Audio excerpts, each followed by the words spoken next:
எலியாவின் பலியிலே மக்கள் கவனிக்காத ஒரு விஷயம் உங்களுக்கு தெரியுமா? தேவன் பதில் சொல்லும் முன் அவர் அதை இன்னும் கடினமாக்கினார். எரியும் வெயிலின் கீழ் நூற்றுக்கணக்கான கண்கள் ஒரே ஒரு நிமிஷத்தை காத்திருந்தது. அது எல்லாவற்றையும் தீர்மானிக்கப் போகிறது. ஒரு பக்கம் எலியா ஒரே ஒரு மனிதன் அமைதியாக ஆனால் தைரியமாக நின்றார். மற்றொரு பக்கம் 450 பாலின் தீர்க்கதரிசிகள் சத்தமாக நம்பிக்கையுடன் வெற்றி நிச்சயம் என்று நினைத்து நின்றார்கள்.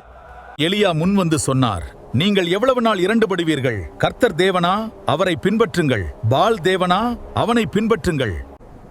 அங்கே முழு அமைதி. ஒருவரும் பதில் சொல்லவில்லை. பிறகு எலியா ஒரு சவால் வைத்தார். பலியை ஆயத்தப்படுத்துங்கள், ஆனால் தீயை வைக்காதீர்கள். நீங்கள் உங்கள் தேவனை அழையுங்கள், நாங்கள் கர்த்தரை அழைப்போம். நெருப்பால் பதில் சொல்லும் தேவனே, அவரே உண்மையான தேவன். பாலின் தீர்க்கதரிசிகள் முதலில் ஆரம்பித்தார்கள். காலை முதல் மதியம் வரை பாலே, எங்களுக்கு பதில் சொல். அவர்கள் நடனமாடினார்கள், இன்னும் சத்தமாக கத்தினார்கள். தங்களையே வெட்டி கொண்டார்கள். ஆனால் ஒன்றுமில்லை, ஒரு சத்தமும் இல்லை, ஒரு தீப்பொறியும் இல்லை. பிறகு எலியா முன் வந்தார். ஆனால் அவசரப்படவில்லை. அவர் உடைந்திருந்த தேவனின் பலிபீடத்தை ஒன்றாக கட்டினார். பலியை சரியாக வைத்தார். பின்னர் அவர் சொன்னார், இதில் தண்ணீர் ஊற்றுங்கள். மக்கள் தயங்கினார்கள். தண்ணீர்.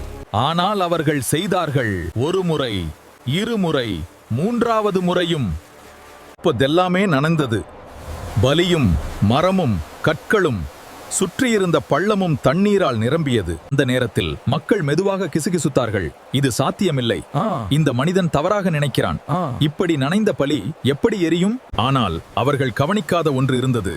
எலியா தேவனுக்காக அதை எளிதாக்கவில்லை, அவர் அதை மனிதனுக்கு முடியாததாக மாற்றினார். பிறகு எலியா அமைதியாக முன் வந்து நின்றார். அவர் கத்தவில்லை, அவர் தன்னை காட்டவில்லை. ஒரு எளிய ஜெபம் மட்டும், கர்த்தாவே, இவர்கள் அறியட்டும் நீர்தான் தேவன் என்று. உடனே வானத்திலிருந்து நெருப்பு இறங்கியது.